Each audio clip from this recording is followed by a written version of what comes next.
voy a empezar a grabar esta reunión. Pancho, Empiezo a emitir gente, ¿no? Bueno. Ah, ya. ¿Puedes guardar, porfa, grabar con la charla en general por si acaso, por cualquier cosa? Ya. Por fin, ya, excelente. Dale, entonces, hola Claudia, hola Carmen y hola Daniel. Solo para recordar, la modalidad de hoy día va a ser como una especie de panel. Nosotros voy a dar una pequeña introducción y una pequeña presentación desde el centro alumno. Después le damos a cada uno de ustedes una presentación individual sobre la temática con preguntas personalizadas y después vamos a pasar por unos 20 minutos en total sobre preguntas generales. Después vamos a ir a preguntas de público y al final vamos a hacer un cierre con cada uno de los expositores. Sí. Sí. Y eso. Oye, una cosa, sí, yo me llamo Carmen Carolina, pero todo el mundo me dice Carolina, si me puedes poner Carolina, por favor. Ya, dale. Gracias. Ya, entonces empieza a admitir gente, Pancho. Ya.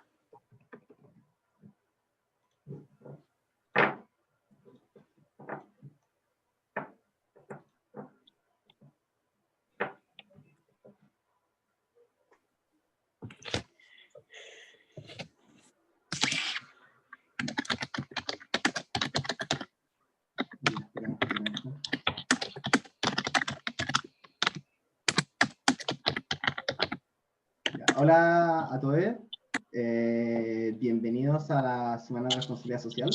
Esta es nuestra primera actividad que hacemos estas semanas y estamos tratando de transmitirlo por YouTube. Bueno, a un año del estallido y del previo plebiscito se vuelve más que nunca muy necesario conocer y comprender las problemáticas que afectan a nuestra sociedad. Y por esta razón como que hemos llevado a cabo esta actividad. A modo de contextualización, como algunos datos que no son como la principal problemática, pero engloban un problema mucho mayor sobre la realidad de la salud en Chile. Es que en 2018 casi 26.000 personas fallecieron en lista de espera. También otro dato es que Chile es el quinto país con mayor gasto de bolsillo de la salud en la OCDE, llegando a un 33,5% del gasto total de salud. Y también que Chile ocupa uno de los penúltimos lugares de los países OCDE en cantidad de camas disponibles de hospitalización. Onda, hay solo 2,1 camas por cada 1.000 habitantes, lo que es poquísimo. Entonces, a modo de esto, queremos comprender las problemáticas que llegan a este problema. Y hoy nos acompaña Claudia Bams, que es médico cirujano UC, también especialista en medicina interna y jefe del Departamento de Salud Pública UC. También nos acompaña Carolina Ruiz, especialista en medicina interna de la UC. Y en medicina intensiva, también es jefe técnico y subdirector docente del Hospital Sotero del Río. Y Daniel Jara, matrono UC, especialista en gestión de instituciones de salud pública y gestor de proyectos. Esta instancia será dividida en una presentación por parte de los expositores y después por preguntas del moderador. Y finalmente vamos a hacer preguntas al público. Entonces, si tienen alguna duda, por favor escriban las preguntas por chat. Así que esa presentación, vamos a comenzar la actividad. Partamos con Carolina.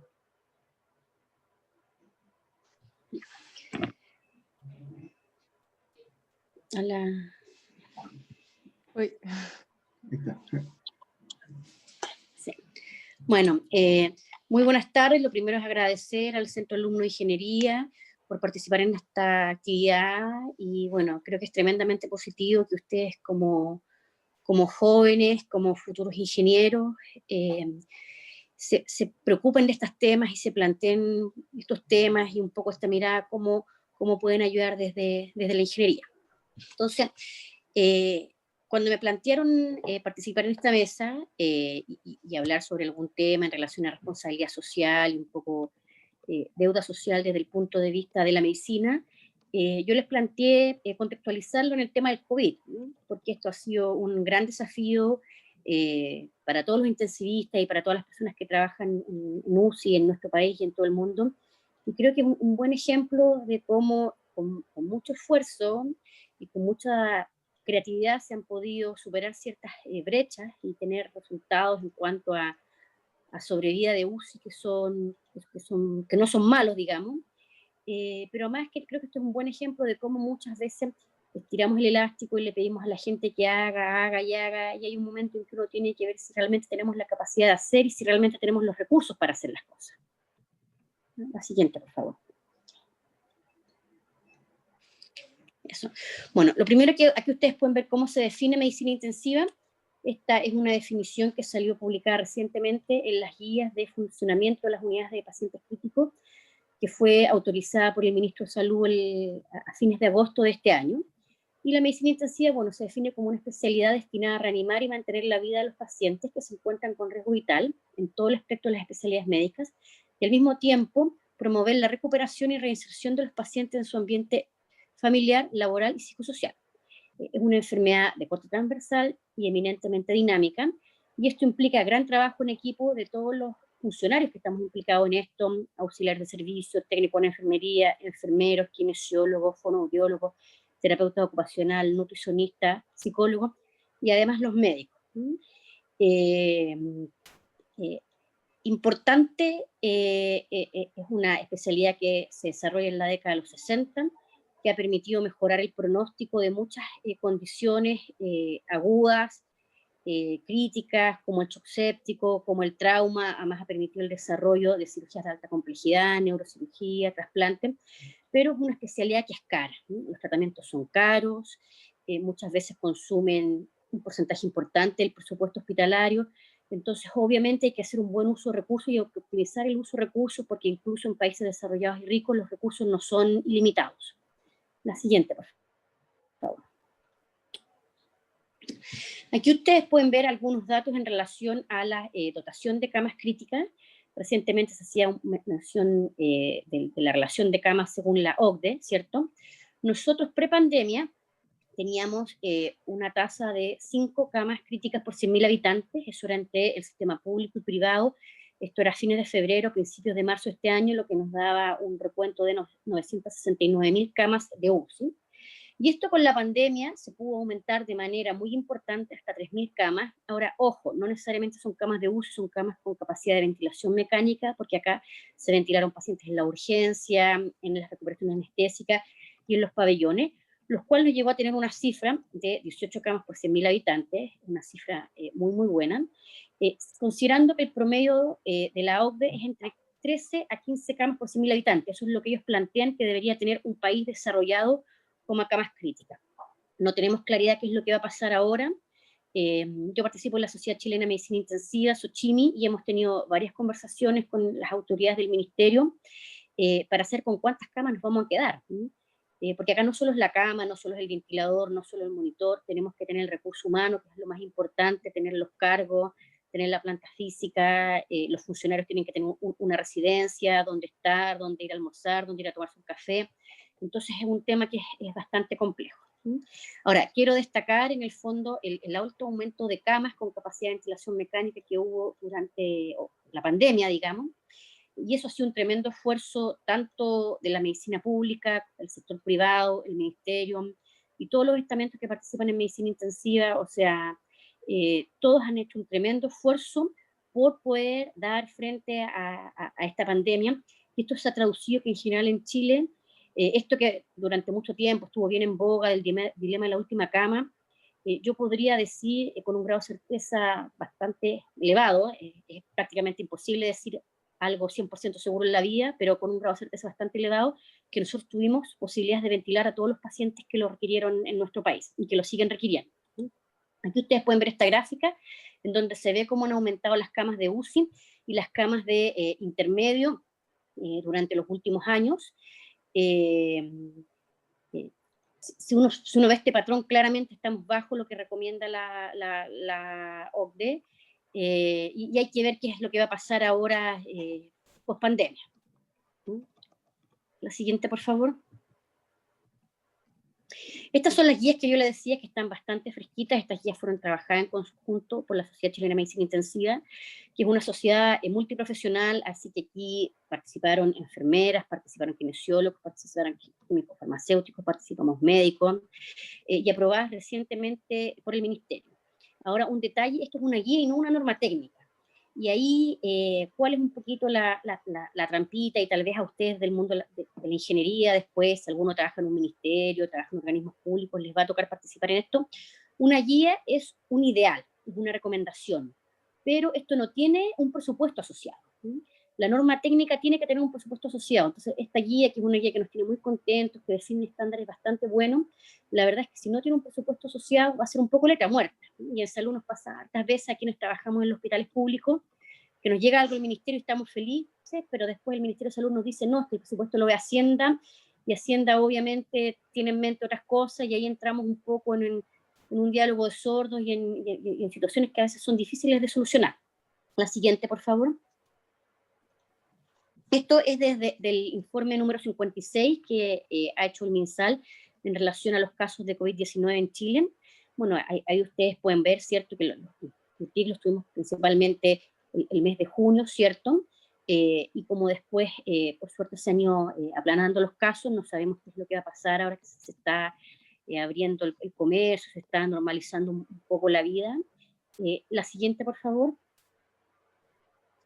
Y COVID tiene el desafío para los profesionales de la salud, ¿cierto? Y para los intensivistas particularmente, que es una enfermedad muy contagiosa, donde se estima que más o menos un 5% de los pacientes van a requerir cama de UCI, un 20% requieren hospitalización, no hay que olvidarse de los servicios básicos, ellos también se lo han jugado todo por esta pandemia.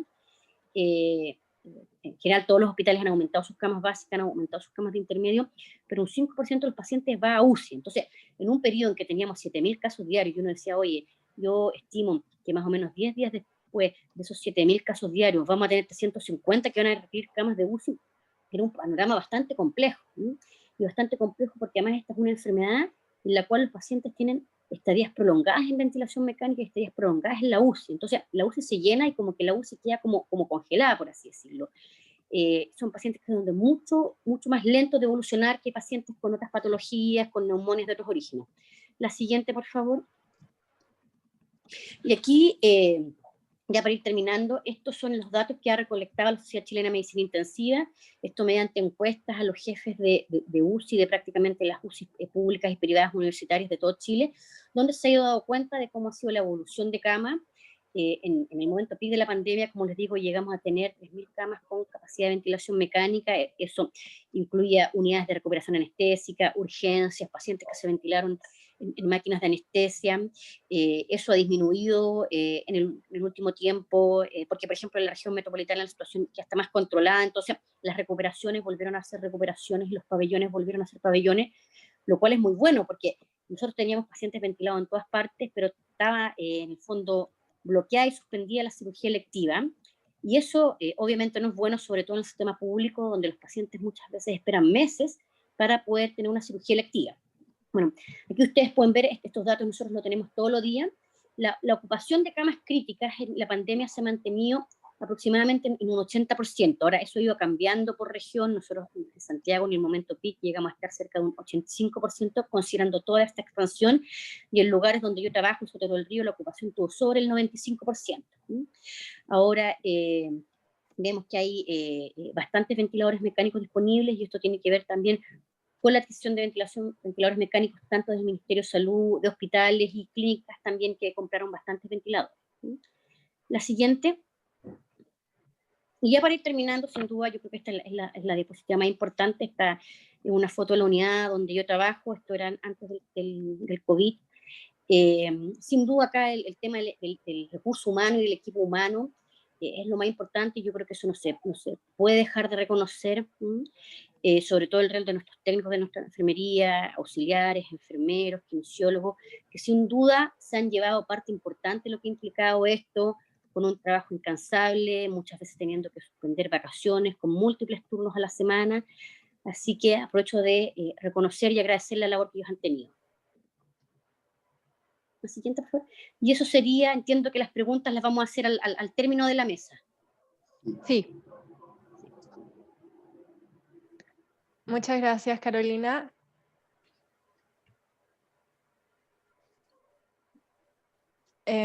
Ahora vamos a pasar con la presentación de Claudia Bams.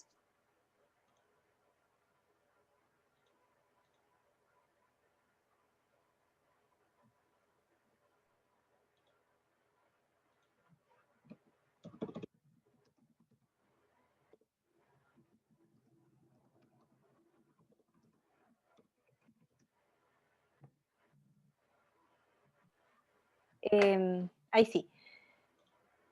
Cuénteme si se ve bien la diapositiva, por favor. ¿Sí? Ya, Sí, se muchas ve gracias. súper. Muchas gracias.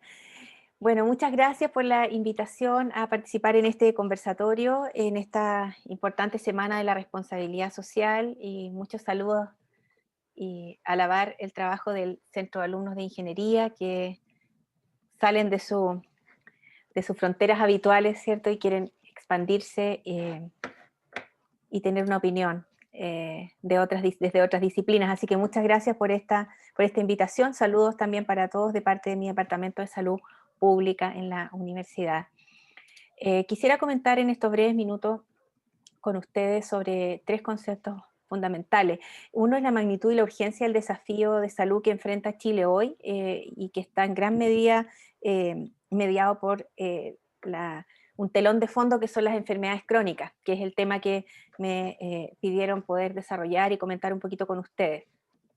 En segundo lugar, el concepto de promoción de la salud y prevención primordial que puede estar a la base de una solución integral y no solo de parche.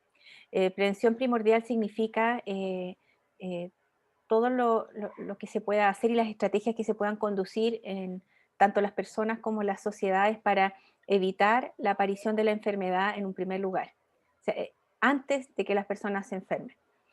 Y en tercer lugar, el cómo, tanto desde las disciplinas de la salud como desde otras disciplinas, y muy en particular la ingeniería, hay un llamado a que las nuevas generaciones y también las generaciones actuales renovemos un esfuerzo como agentes de cambio a nivel individual y también colectivo. La encuesta nacional de salud es la métrica más importante que tenemos en el país. Se han conducido 3 y la última del 2017 mostró que en términos de enfermedades crónicas y factores de riesgo nuestra población ha tenido algunas mejoras, poquitas, pero en la mayoría de los otros factores hemos seguido con indicadores bastante adversos. A pesar de todas las campañas del programa Elige Vivir Sano, de las leyes y concientización de la población, nuestra población sigue engordando y cada vez tenemos más personas con diabetes. A pesar de que somos un país productor de frutas, verduras y con una amplia costa, seguimos sin aumentar el consumo de frutas, verduras y pescado aún en la zona central donde se producen estos productos. El consumo de agua en la población en general es bajo y eso significa que algunas otras cosas distintas de agua está bebiendo nuestra población y nuestros niños. Y es algo que es muy, muy importante de considerar. Altos índices de sedentarismo que no se han movido un ápice en 7 años desde la encuesta del 2010 hasta el 2017. Y algo muy importante, inequidades en enfermedades crónicas y sus determinantes. Hacia la derecha ustedes ven la carita feliz que indica algunas cosas que sí han mejorado, que también es importante destacarlas. Por ejemplo, el consumo de sal en nuestra población ha empezado a bajar. ¿Ya? Y esto, más que las personas estén conscientes de ponerle menos sal a la comida, tiene que ver con iniciativas poblacionales y una de ellas es el acuerdo que tomaron la Asociación Nacional de Panaderos de ponerle menos sal al pan que comemos todos los chilenos. Probablemente sin darnos cuenta, estamos todos comiendo pan con menos sal.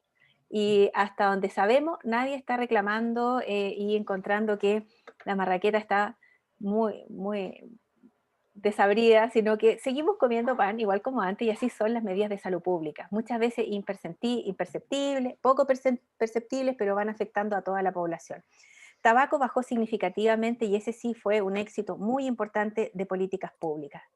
En términos de los números absolutos, sobre 13,9 millones de personas de 15 años o más, que fueron la base sobre la cual se condujo esta última encuesta nacional de salud, ustedes pueden ver los denominadores y son muy, muy importantes de tener presentes porque son millones de personas, adolescentes y adultos chilenos que caminan hoy por nuestras calles con condiciones que generan riesgo o que son derechamente una enfermedad crónica. Entonces, cuando uno quiere intervenir a este grupo o hacer alguna intervención que tenga que ver con alcanzar a esta población, es muy importante considerar, bueno, cuántos son, ¿cierto? Son números de millones que desbordan la capacidad de que el sistema de salud los pueda acoger y se necesitan intervenciones a nivel del ambiente, intervenciones a nivel comunitaria, fuera del sistema de salud, ¿ya? Si no, simplemente es cosa de número, no llegamos a alcanzar a estas personas que lo necesitan.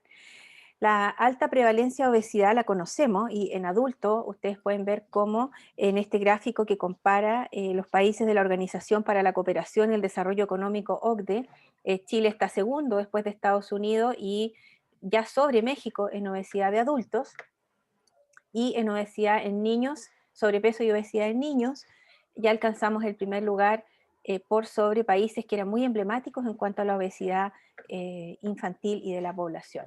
Y esta es una tendencia que en realidad no se ha podido revertir, así que es un llamado a todos nosotros a poder pensar fuera de nuestras fronteras y buscar soluciones innovadoras. La misma OCDE identificó los 4 principales problemas para la salud de la población, estos que están determinando que nuestra población esté muy enferma, ¿ya? No es que sean los únicos, pero son los que generan más carga de enfermedad y más mortalidad prematura y más costos al sistema de salud. Es el tabaquismo, que todavía no está muy lejos de ser controlado en nuestra población, es el consumo de alcohol intermitente y excesivo que tiene nuestra población y que, contrario a la tendencia de los países desarrollados, en nuestro país en general la tendencia es que ha ido aumentando.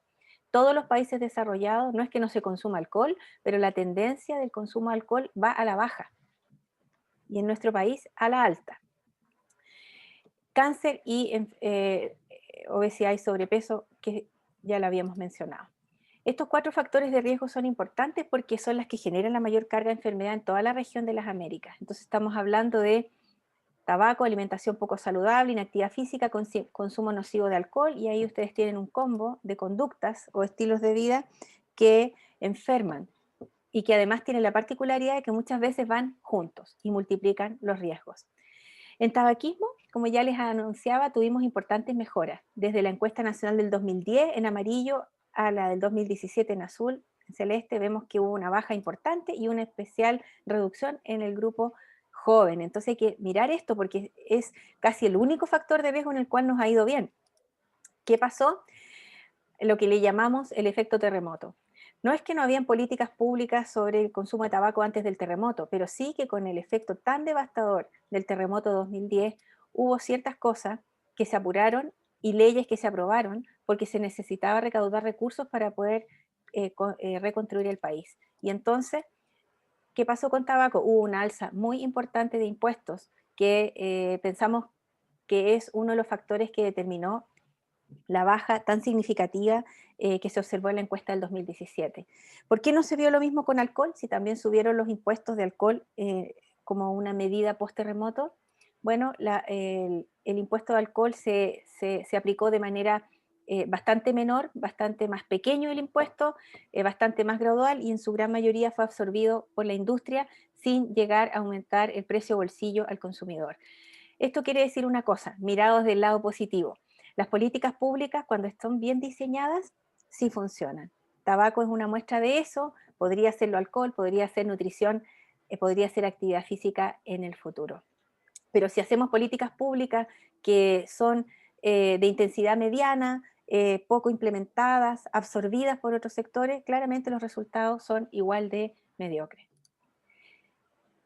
Como mencionaba, estos factores de riesgo vienen en conjunto y el gran problema que tenemos es que las enfermedades crónicas se agrupan. Y de hecho, sabemos que hoy día millones de personas viven con 5 o más condiciones de salud, lo cual multiplica el riesgo y además enfrentan desafíos como la pandemia COVID con una menor reserva funcional, y eso no es menor.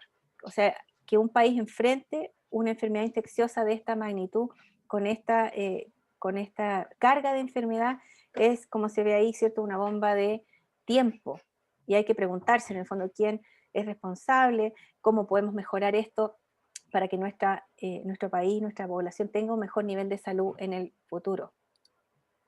En esto hay un importante enfoque de promoción de la salud, y no solo a nivel individual, sino en el contexto de un desarrollo sustentable y de una mirada de salud ecológica y del medio ambiente, que se refleja muy bien en los Objetivos de Desarrollo Sostenible de la Organización de Naciones Unidas, donde ustedes pueden ver que salud y bienestar está ahí en el punto 3, pero va de la mano con el fin de la pobreza, con educación de calidad, con equidad, con vida de los ecosistemas, etc. Solo lo voy a mencionar para que quede ahí pendiente para las preguntas. Entonces hay una acción complementaria entre el individuo, que podría sentirse motivado por cuidar su salud en un país, ¿cierto? Y que está tratando de lidiar con una carga de factores de riesgo y con una pendiente que es el entorno, donde hay políticas y programas, pero que podría ser un entorno muy adverso y una pendiente muy difícil de realmente superar. Entonces, uno se pregunta dónde se construye la salud, ¿cierto? Hay un cierto componente más bien del tratamiento y de la ayuda que se da en los contextos clínicos, hospitalarios, ambulatorios, pero los modelos actuales más bien nos indican que la salud se construye en el contexto de la vida cotidiana, donde están las personas, donde viven, donde se educan, donde trabajan, donde se desplazan. Y entonces grandes investigadores de la Comisión de Determinantes Sociales de la Organización Mundial de la Salud llaman la atención e indican que los llamados estilos de vida, estos factores de riesgo que estábamos hablando, son muy influidos por factores sociales, y entonces la salud no le elige quien quiere, sino quien puede, y el rango de decisiones puede ser muy estrecho o en realidad nulo. Voy a saltarme algunas de estas diapositivas para ir llegando hacia el mensaje final, que tiene que ver con mirar el entorno, no solo la condición de la persona en particular, sino dónde está, dónde vive. Esto en la pandemia lo hemos visto mucho. El tratar de hacer medidas de aislamiento social depende de las condiciones estructurales, de qué tan grande es la vivienda, de cómo es el barrio, etc. Y hay iniciativas poblacionales que están tratando de cambiar estos ambientes, ¿cierto? En lo alimentario conocemos la clásica ley de etiquetado nutricional, que va cambiando los ambientes alimentarios y lo que en los cuales hoy día se desenvuelven nuestros niños. Algunas reflexiones, no digo finales, sino iniciales, para motivar la conversación. La salud de las personas y sus comunidades depende de factores no solo individuales, sino también del entorno. Entonces, junto con mejorar nuestro conocimiento y la disposición de las personas a estar más sanos, necesitamos conocer bien el entorno y promover ambientes que favorezcan la adopción y mantención de patrones saludables y que desfavorezcan los no saludables.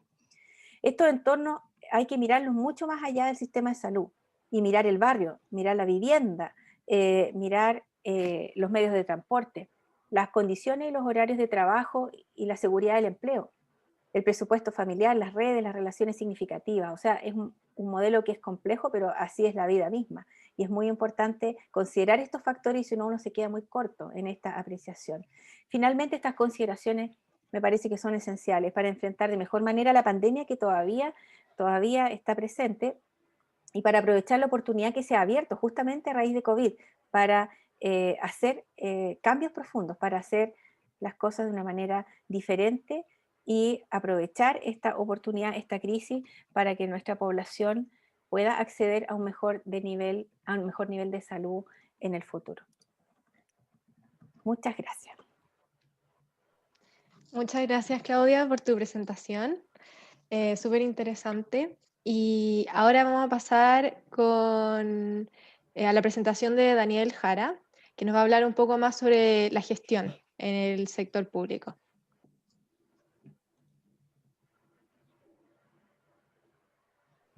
Hola, ¿cómo están? Voy a poner la pantalla completa. Ahí sí. Primero que todo, agradecer profundamente la invitación que hizo el Centro de Alumnos de Ingeniería. Me parece muy significativo que jóvenes estén pensando en cómo se da la responsabilidad social. Yo hice una presentación muy breve porque entendía que eran 5 minutos, así que más que una presentación, es una invitación a dar un viaje en estos 5 minutos que tenemos. La pregunta siempre uno debería partir cuestionándose y pensando si es relevante realmente la gestión en salud. Y para eso, esa pregunta que vamos a partir, que es la que inicia la presentación, me gustaría que la pudiéramos responder al final y ustedes me digan si es que es relevante o no. ¿Por qué? Porque cuando uno realiza y analiza cuáles son los objetivos del sistema de salud, efectivamente se da cuenta de varias cosas, de que una de las cosas más importantes para los sistemas es mejorar la salud de la población. Eso está a la base de toda posible incorporación que uno puede hacer en el trabajo que se hace en salud. Y además se han incluido también como objetivo ofrecer un trato adecuado y garantizar la seguridad financiera, que en algún momento me ha tocado presentar un poco de cómo se da la seguridad financiera en Chile. Pero en este contexto, cuando uno tiene estos tres pilares que son los que conllevan el trabajo en salud, uno debiera siempre considerar de que cuando hablamos de sistemas de salud estamos hablando tanto de actores públicos y privados, y muchas veces hay un error conceptual que uno piensa que cuando hablamos de salud pública solamente estamos hablando de actores públicos. Cuando uno habla de salud pública, que es un poco lo que vamos a hablar ahora de la gestión en salud pública, debe incorporar ambos, tanto los privados como los públicos. Y esto es importante porque efectivamente, si nosotros nos vamos al área más pequeña y tratamos de dimensionar en esa línea, podemos darnos cuenta que el 75% de la población en Chile se encuentra dentro del sector público de salud. Pero también hay un sector privado, que es cerca del 18%. Por lo tanto, si uno se enfoca en este 75% de la población, que efectivamente tienden a ser las personas de menores recursos y que por lo general muchas veces ni siquiera tienen ingresos, uno se da cuenta de que noticias como esta generan una necesidad mayor, es decir, hay más cosas que hacer. Cuando nos damos cuenta que los quiebres en los hospitales son situaciones que se están dando, quiebres de stock de insumos, de fármacos, etcétera, se dan en los hospitales, quiere decir que algo en gestión se pudo haber hecho, o se pudo haber hecho de otra forma, o se pudo haber hecho mejor. Y esto no es relativamente nuevo, si ustedes se fijan, esta noticia es del 2020, pero también tenemos que incluso en el 2016 y mucho tiempo antes ya se daban este tipo de conversaciones, del desabastecimiento, entre ellos de los fármacos, sobre todo de fármacos que son importantes para la seguridad y para las enfermedades específicamente de los usuarios.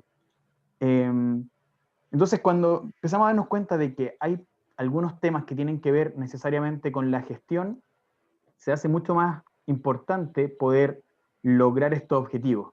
Es decir, lograr estos tres pilares que mueven a la salud y principalmente mejorar la salud de las personas. Y es ahí donde yo creo que la gestión de la salud pública entra con una importancia mayúscula, considerando, y aquí es importante para todos los ingenieros, considerando que cuando hablamos de gestión de la salud pública tenemos que tener súper claro que son un conjunto de procesos que están alineados bajo la dirección de la autoridad sanitaria, que en este caso está representada por el Ministerio de Salud, por la Seremi, por la Subsecretaría, pero que están alineadas para lograr mejores resultados. Y cuando uno quiere lograr mejores resultados, tiene que tener claro cuáles son los procesos. Y creo que, por lo menos desde la perspectiva de la ingeniería industrial, claramente hay un manejo mucho más acabado de lo que podemos hacer los profesionales de salud con respecto a los procesos en sí. Es por ello que si queremos buenos resultados, tenemos que tener claro cómo llegamos a esos buenos resultados. Y ahí es donde yo considero que la importancia está en tener un recurso humano capacitado, principalmente los profesionales de la salud, que muchas veces estamos más alejados de la gestión en sí. Yo tengo la facultad de que en enfermería obstetricia, que es lo que estudié yo, no, tenemos un manejo mucho más detallado de lo que es gestión en servicios de salud, y que claramente después, y me imagino que también parte de por qué me invitaron con la ingeniería comercial, además soy ingeniero comercial, también hay un manejo mucho mejor con respecto a la gestión en sí y a la administración. Pero ahí no solamente tenemos que terminar en los profesionales de salud, sino que también incluir más ingenieros dentro de la salud. Y eso yo creo que es la invitación fundamental de poder avanzar, y por eso noticias como esta de los ingenieros médicos o médicos ingenieros, uno puede tener opciones de formar un capital, perfeccionarlo, pero también de armar nuevas herramientas o nuevas disciplinas o nuevas mezclas de disciplinas para poder dar una mejor atención y poder mejorar los procesos intrahospitalarios, incluso también en el nivel primario. Y ahí contarles que dentro de la unidad en la cual yo trabajo, yo tengo la oportunidad de trabajar con 2 ingenieros informáticos en telesalud, que son los encargados de ayudar con las plataformas tecnológicas que estamos utilizando en la actualidad en salud. De hecho, ahora no se consigue una salud que no tenga un registro clínico electrónico. Y en la unidad de salud digital tengo la fortuna también de compartir con 2 ingenieros industriales y un ingeniero biomédico, que somos los encargados de poder levantar procesos y hacer mejoras que de cierta forma contribuyan a levantar los estándares dentro de la atención en salud, pero también a mejorar la calidad de vida de las personas. Entonces, la invitación es que, si quieren, después yo les cuento qué es lo que hacemos, y esa es la dejo para el debate. Eso. Gracias. Muchas gracias, Daniel, por tu presentación. Ahora vamos a pasar al segundo espacio de este panel, en donde vienen las preguntas generales de parte de nosotros, de los moderadores. Entonces, la primera pregunta que le queríamos hacer es si ustedes encuentran que la salud pública se ha beneficiado o se beneficia con la existencia de la salud privada. Aquí puede responder cualquiera. Sí. Carolina, sí. Yo creo que, bueno, como explicaba recién, esto cuando uno habla de salud pública no es necesariamente los hospitales públicos, sino que es un concepto mucho más general de lo que implica en el fondo estar enfermo, tratar de tener un tratamiento de esa enfermedad y sobre todo la promoción del bienestar, que debería ser como el gran objetivo, lo que decía la doctora Bams, medicina preventiva, buenos hábitos de alimentación, hacer ejercicio. Ahora, yo creo que aquí en la pandemia de COVID, yo siempre he trabajado en hospitales públicos. Soy docente de la Universidad Católica, pero siempre mi trabajo como médico lo he hecho en hospitales públicos. Y yo creo que esta pandemia nos mostró una cosa que yo creo que varios pensábamos que era imposible, que fue una integración real. En que muchos pacientes que no tuvieron cupos en los hospitales fueron a clínicas y desde el ministerio también se tomó un poco, como se diría en buen chileno, la sartén por el mango de exigirle ciertas cosas a las clínicas. Mire, usted va a tener que ventilar pacientes en recuperación, en pabellón, va a tener que hacer ciertas cosas, va a tener que suspender las cirugías electivas porque la idea es que todo el personal se concentre en la pandemia. Entonces, yo creo que este fue un buen ejemplo de cómo se pueden dar las cosas. Ahora, si es necesario llegar a algo tan extremo para tener una buena coordinación, probablemente no.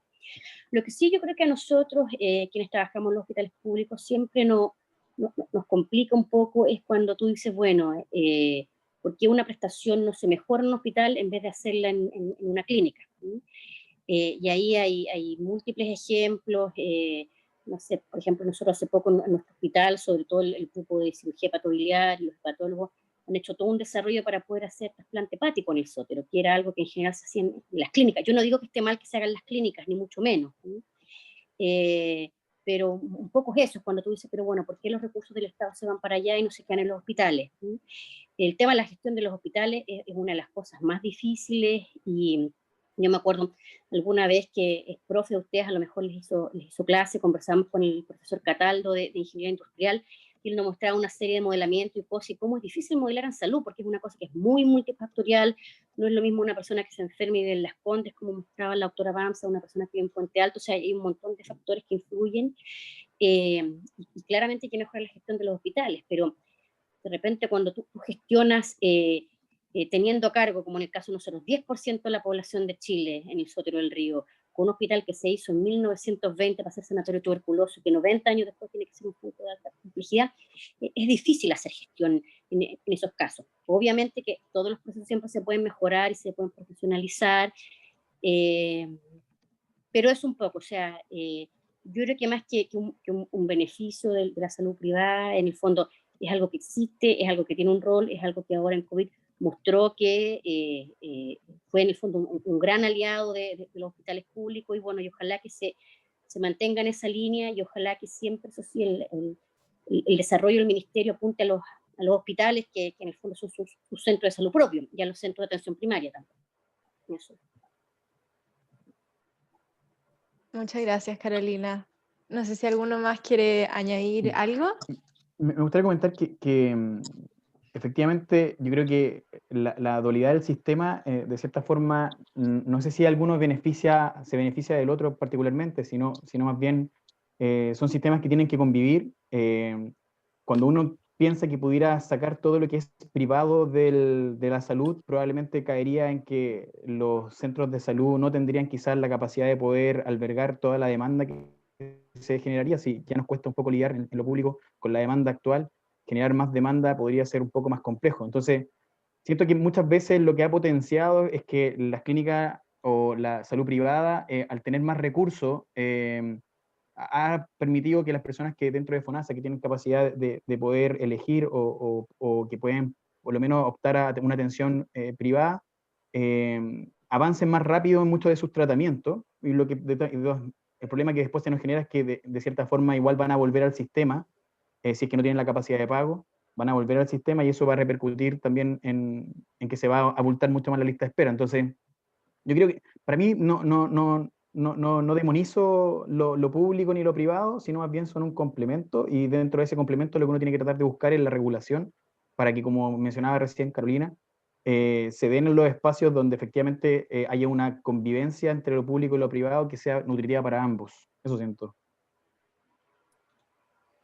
Rebeca, yo quisiera agregar muy cortito, estoy súper de acuerdo con los comentarios de mis colegas y que se considera realmente que toda reforma a la salud o al sistema de salud, lo cual se viene conversando bien fuerte antes de la pandemia, ¿cierto? Desde el año pasado, en relación a la crisis social, ya esto era un tema que estaba muy, muy presente, y el qué hacer con el sistema de salud. Y algunos han considerado que reformar el sistema de salud es como intentar hacer alguna modificación mecánica a un avión Airbus mientras está volando. Porque el sistema de salud no lo podemos decir, deténgase un momentito, doctora Ruiz, por favor, detenga la unidad de cuidado crítico mientras de verdad buscamos las soluciones profundas, sino que lo estamos haciendo mientras el sistema sigue teniendo demanda, y demanda de pacientes graves, de demandas de pacientes que no pueden esperar. Listas de espera de pacientes que están sangrando por un tumor que no se ha podido hacer una colonoscopia, por ejemplo. Entonces, esa es una complejidad que también a nosotros debemos tomarla con mucha responsabilidad y con mucha humildad. Se nos pueden ocurrir grandes soluciones en el papel, ¿cierto? Pero estamos hablando de que estas reformas hay que hacerlas mientras hay personas que están sufriendo. Y entonces uno ahí baja un poquito y dice, bueno, ¿qué es lo razonable? ¿Qué es lo que se puede hacer? ¿De qué manera dañamos menos y obtenemos el beneficio mayor? ¿De qué manera nos ponemos de acuerdo en estos criterios mínimos de calidad que debieran efectivamente funcionar, ya sea el sistema público o privado? Pero esa es la realidad que enfrentamos hoy día.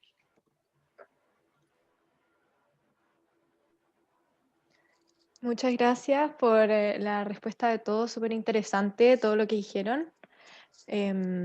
Ahora les voy a hacer una segunda pregunta, que el 2019 el exministro Jaime Mañalich dijo, entre comillas, nuestro sistema de salud es uno de los mejores y más eficientes del planeta. Sin embargo, nosotros en la práctica pensamos que no es así. Entonces le quería preguntar a ustedes, ¿cuáles son las principales problemáticas de la gestión en la salud pública en Chile y cómo se debería gestionar? Esto sí, considerando nuestro contexto social y las principales problemáticas de las que hablaron hoy día.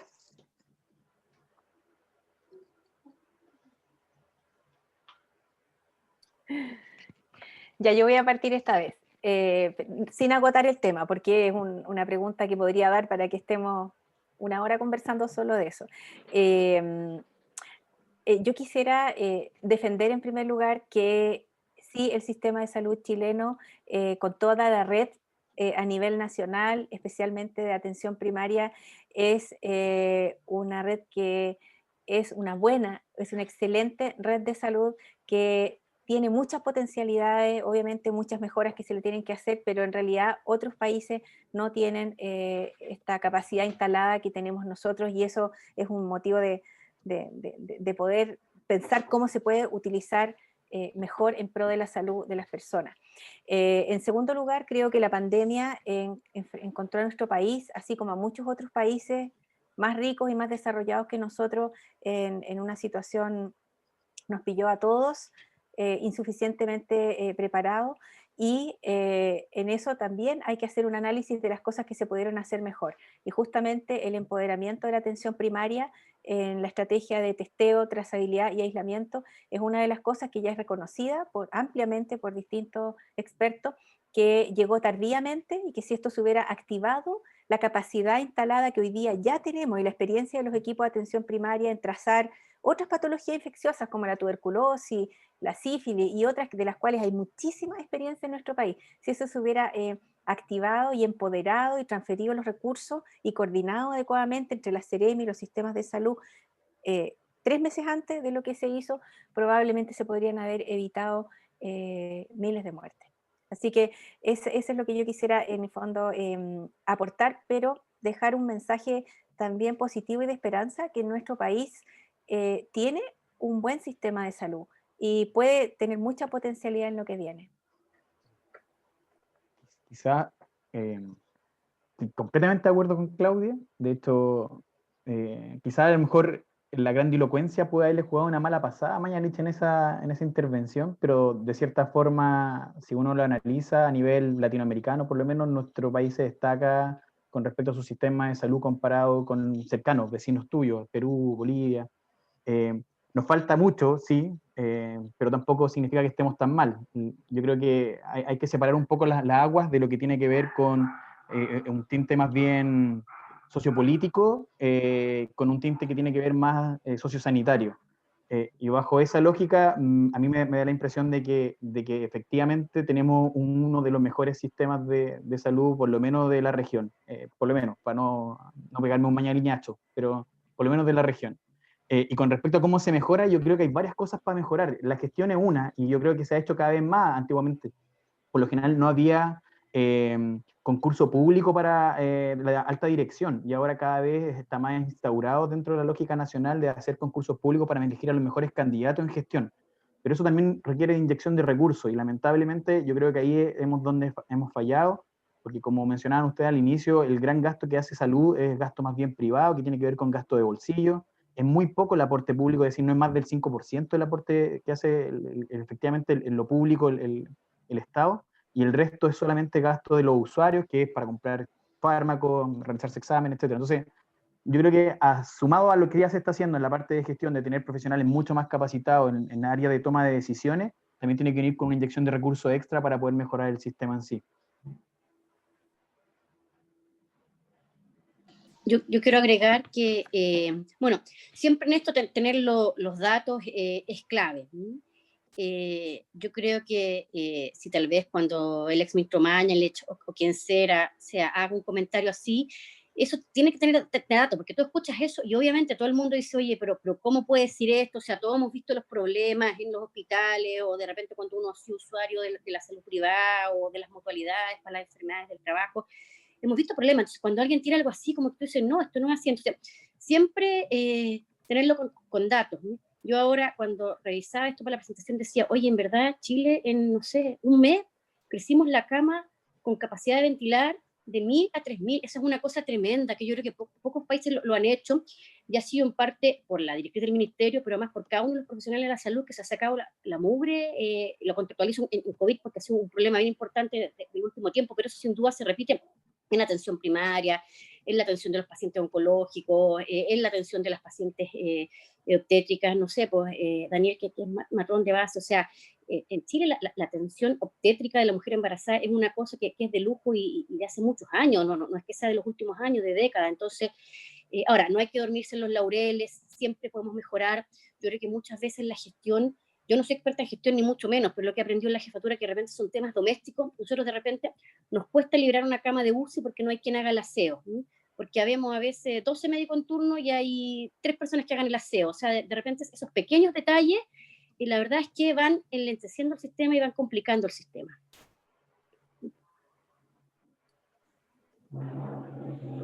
Muchas gracias a los tres por esta visión que nos aclara mucho lo que dijo el exministro también, y nos aclara a nosotros también el panorama de lo que es la salud.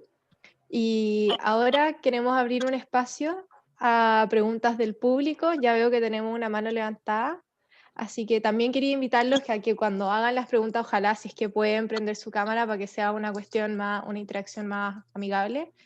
Y eso, podemos partir con Camila López.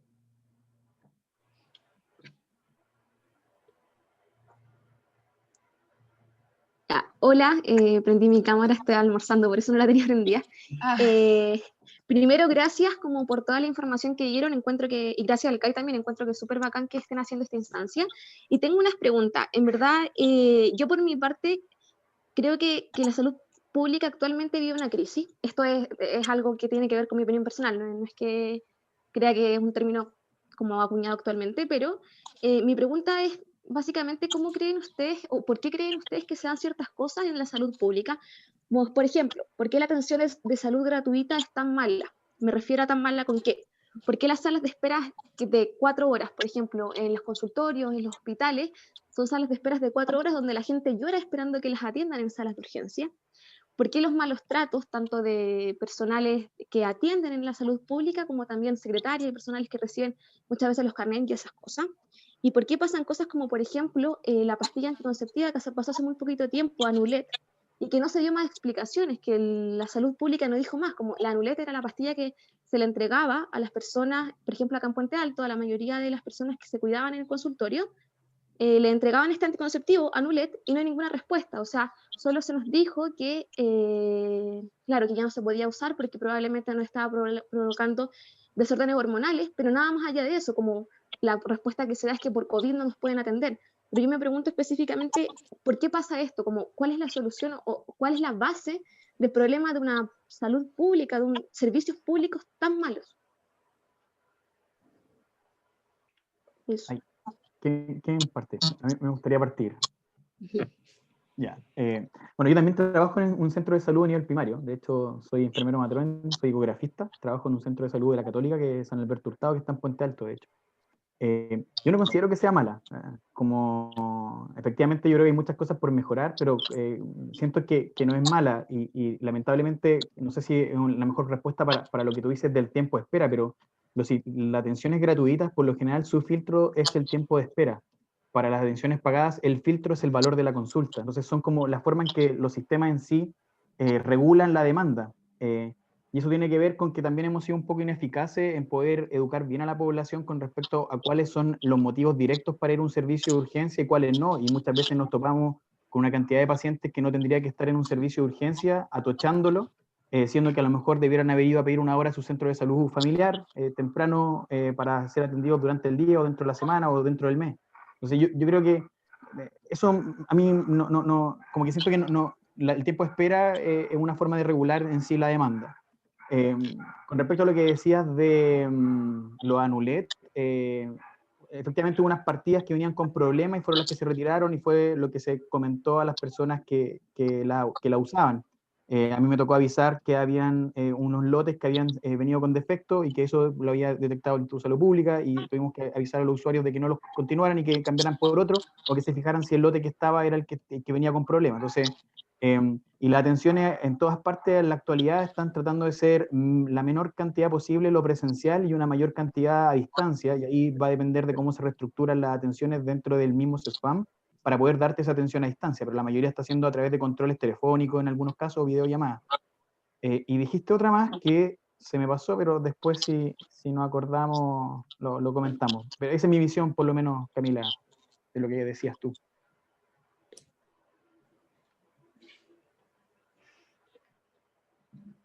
Tenemos, no sé si alguien más quiera agregar algo, pero tenemos otra pregunta también. Ah, ya. Sí, Yo quería comentar a lo de Camila. ¿Pero quieres decir algo más? Sí, no, es que quería agregar que entiendo lo que dice Daniel, entiendo súper bien, pero mi pregunta va más allá, por ejemplo, en cosas como que, no sé, por ejemplo, dental, que uno cuando se atiende en salud pública, si tiene la necesidad de sacarse unas muelas de juicio, por ejemplo, yo le hablo de mi caso, yo en segundo medio me salieron las muelas de juicio, fue al consultorio, se me mandó una interconsulta al Hospital Seguro del Río, y recién me llamaron el año antes pasado, cuando ya estaba en segundo año de universidad, para sacarme las muelas de juicio. O sea, pasaron 4 años en que tenía que sacarme las muelas de juicio y mi pregunta va en eso, en por qué la salud pública funciona de esta manera. Yo entiendo que, claro, hay pocos recursos y todo, pero mi pregunta es, ¿cuál es el problema? ¿Cuáles creen ustedes que es el problema base? Porque para mí hay un problema. O ese es mi punto de vista.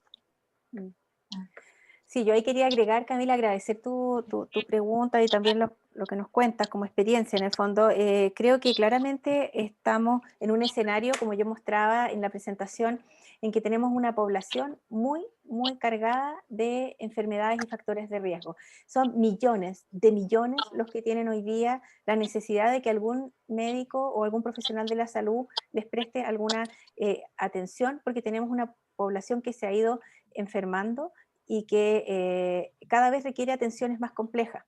Eso no hay ningún sistema de salud que le vaya a dar cabida, no solo por los recursos económicos, sino también por la formación de los profesionales, el poder llegar a las regiones, en fin. O sea, si seguimos por ese carril de pensar que la salud de las personas se resuelve en los hospitales o en los consultorios, aún en los centros comunitarios, estamos súper perdidos, porque en el fondo no hay manera de que los centros de salud den abasto con la epidemia de enfermedades crónicas que tenemos hoy día. Entonces, punto uno, mi visión es que necesitamos como país un giro hacia estrategias de promoción de salud y prevención primordial que permitan que desde los niños hasta el adulto mayor puedan la población tener un mayor nivel de salud en general y se enferme menos. Eso, punto uno, porque si no, tú tienes como una llave abierta, o sea, no es una llave, es un grifo en el fondo, abierto de nuevos casos que se van llegando y acumulando y atochando las listas de espera. Y que finalmente también va en desmedro de que las personas que tienen más riesgo y los que tienen una necesidad, a lo mejor una patología más grave, usen los escasos y van a ocupar, ¿cierto?, un recurso de salud en un CEFAM. Es un tema de costo-oportunidad, que el sistema va a atender a esa persona y a lo mejor deja de atender al otro que no pudo llegar o para el cual no había un cupo. Así que en el fondo yo creo que hay un escenario de alta carga de enfermedad que se necesita abordar más allá de los profesionales de la salud, sino es un tema de nuestra sociedad. En segundo lugar, desmedicalizar la salud. O sea, nosotros necesitamos un ministerio de salud y a veces lo que vemos es como si fuera un ministerio de enfermedad, ¿cierto? ¿Dónde está realmente la potencia de la salud pública, de la promoción de la salud, para que todos nosotros podamos tener ambientes que promuevan y que realmente sea posible hoy día que un niño que nace en cualquier comuna tenga chance de tener una vida sana, al menos si pensamos durante la infancia y a lo largo de su vida? Y lo último que quiero mencionar, porque lo mencionaste y que me parece muy importante, es el tema del maltrato de los profesionales, ya sea de la salud o de los administrativos.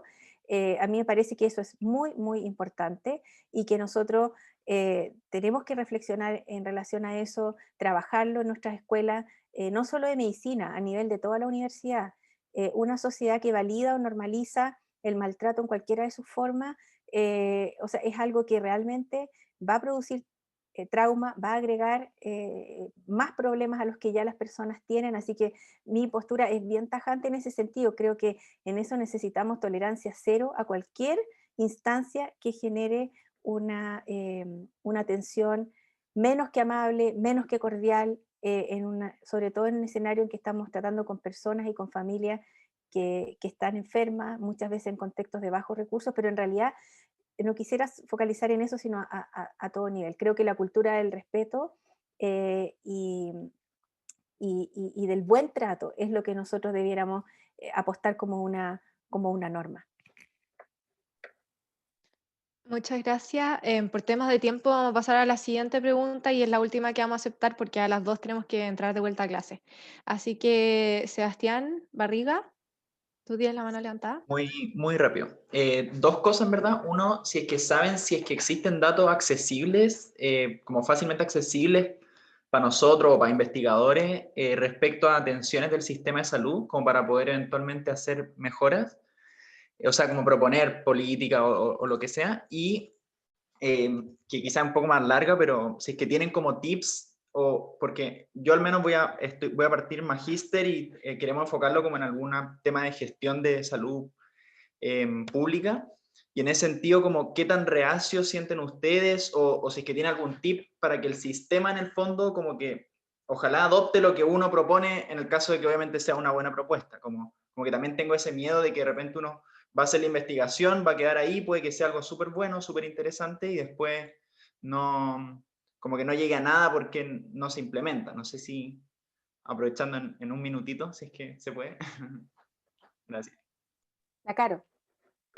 Yo creo que ahí es súper importante que tú te asocies a un grupo, o sea, datos hay, pero si ustedes piensan, la Universidad Católica tiene un convenio docente asistencial con el Hospital Sur del Río, con el Hospital de la Florida, como campos hospitalarios principales, están también varios CEFAM, están los Áncora, que son de la red de salud UC, o sea, más que ir a buscar datos, asociarte a un grupo. Y ahí yo creo que es súper importante el conocimiento entre los grupos, porque, no sé, pues yo me imagino que ustedes, los ingenieros, siempre piensan que los médicos y los profesionales de la salud somos tal vez un poquito gastadores, despilfarradores, que no hacemos buena gestión, y nosotros pensamos que decimos, oye, pero ¿por qué? No sé, pues, es un tema bien coloquial, pero ¿por qué mano guagua? Pero ¿cómo no dieron el presupuesto? ¿Cómo no salió esto? ¿Cómo Hacienda no autorizó esta cuestión? O sea, ¿cómo Salud hace una lleno y no tiene presupuesto? O sea, pero yo creo que cuando los equipos se conocen y logran en el fondo entender que hay una cosa que está por sobre la profesión de cada uno y que es el bien común, ahí se pueden hacer grandes cosas. Nosotros, un ejemplo súper puntual, nosotros acá, por ejemplo, en el hospital, todo lo que es el área de informatización es excelente, y es porque hay un grupo de ingenieros biomédicos y ingenieros informáticos que hace muchos años se vinieron a trabajar al hospital, desarrollar la ficha electrónica, y hablamos como un lenguaje común, o sea, ya ha sido un tremendo conocimiento, y al final, no sé si una tesis de magíster te da un tiempo para eso, pero creo que es súper importante que si tú quieres investigar en algo, tal vez venir y ver de qué se trata, y uno tal vez entender cuál es su mirada, esa sería mi recomendación. Gracias. Concuerdo con lo que estaba mencionando recién Carolina, quizás agregarte al final que lo importante es que el profesional de salud lo sienta como problema, porque muchas veces nos pasa que nosotros desde afuera lo podemos ver como un problema, pero si él no lo ve como un problema, te va a decir que sí, pero después no lo va a hacer. Así que yo creo que es mejor hay que problematizar junto con él. Gracias. Muchas gracias a todos. Ahora, de forma de cierre, le queríamos pedir a nuestros expositores un breve cierre, un poco orientado a como lo que podemos hacer nosotros, que tal vez no estamos relacionados a la salud, como qué podríamos hacer nosotros. Súper cortito. Claudia. Ya, yo parto. Bueno, agradecerles muchísimo el espacio, el interactuar, y creo que algo muy importante es considerar de que ustedes, tanto como nosotros, somos ciudadanos y parte de una comunidad, y que en eso tenemos un rol que desde la disciplina y de acuerdo a los dones y talentos que tiene cada uno y que ha podido desarrollar, estamos sin duda en una posición de poder hacer mucho bien hacia nuestras comunidades, ya sea intrauniversitarias como hacia afuera. Así que llamarlos a interactuar, a conocer otras disciplinas, a salir fuera de los esquemas habituales y a pensar siempre, en el fondo, en la comunidad y en el entorno que nos rodea y los cambios que nosotros desde ya, incluso siendo estudiantes, se pueden hacer muchas iniciativas. Sí, y por parte nuestra de salud pública, disponibles también, por si tienen ideas y nos quieren contactar. Muchas gracias. Sí, yo creo que invitarlos a ser agentes de cambio en la promoción de la salud. No sé, pues como decía Claudia, esta es una tarea de todos, alimentación saludable, caminar cada vez que se pueda, a veces uno no tiene tiempo para hacer ejercicio, pero cada vez que pueda caminar, no sé, cosas que a lo mejor son pequeños cambios que ustedes no se han dado cuenta que tiene que ver, porque esto al final, nosotros como individuos estamos insertos en un planeta que se llama Tierra, ¿cierto? Y en un ecosistema. No sé, uno ve, por ejemplo, la gente joven, una botella la usa y la usa, o sea, ahí echa agua, nosotros éramos mucho más despilfarradores en eso, más plástico, reciclábamos menos, o sea, yo creo que eso que ha sido algo súper positivo de su generación. Yo tengo una hija de 20 años y ella me ha invitado a hacerlo. Creo que en eso ustedes serán agentes de cambio. Yo creo que al final, bueno, las enfermedades van a existir mientras estén los seres humanos, pero sobre todo enfocarnos en la búsqueda del bienestar y en la búsqueda de la salud. Eso sería mi consejo.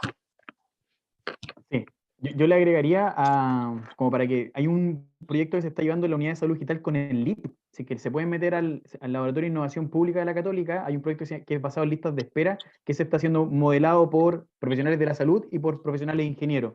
Y ahí lo que se hizo fue mirar un proceso que todos conocíamos, que era la lista de espera, de cómo las personas esperan, pero se le puso una mirada de cómo esperas mejor. qué te gustaría para que tu espera fuera mejor, y se le hace un acompañamiento durante este proceso que son 6 meses o incluso más tiempo, con llamadas telefónicas de seguimiento, y eso salió desde los ingenieros industriales. Así que claramente ahí tienen un ejemplo de cómo se pueden incorporar las ingenierías dentro de la atención en salud. Muchas gracias. Quiero agradecerlos a todos, a Claudia Bams, Carolina Ruiz y Daniel Jara por venir y darnos esta increíble visión.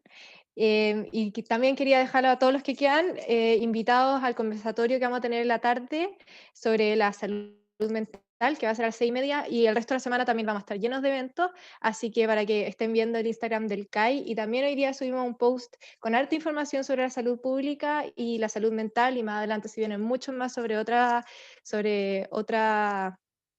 cosas, así que para que vayan a chequear eso. Muchas gracias por venir hoy día.